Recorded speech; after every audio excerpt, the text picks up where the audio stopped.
Joining us now, somebody who's doing incredible work himself, and I know this firsthand, Chandan Mendiratta, the head of Zomato Feeding India.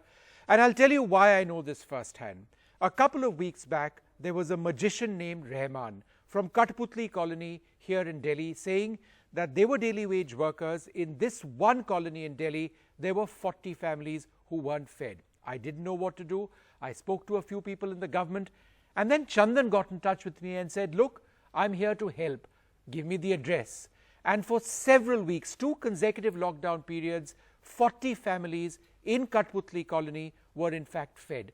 Chandan, what made you, what made Zomato and all your workers contribute at a difficult time like this? So, good evening, everyone. Thank you for calling me here. Zomato Feeding India has been in place for 6 years, and we work for the mission of solving for hunger. During the COVID lockdown, we realized that a lot of daily wager communities are affected because of the lockdown, and they cannot go out and they do not have jobs right now.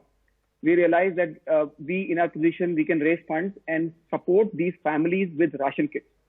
We very categorically went with ration kits because a ration kit could feed a family of 5. It's a more reliable source of food.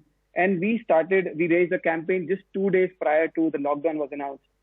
Because we work with children who go to many NGO partners for education. We support them with daily cooked food.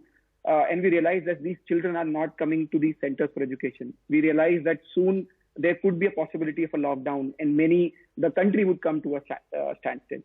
So we launched this campaign, Feed the Daily Wager, where we started raising funds and procuring ration kits in various cities of the country. I'd be happy to announce that in last 1.5 months, we have operationalized 5,75,000 ration kits across 120 cities. That's amazing. Which corresponds to roughly 6 crore meals. 6 crore meals. That's just an incredibly large number. And thank you so much for being over there in a difficult situation like this, where the economy is affecting so many and so many companies as well. But that contribution is huge. Nidhi?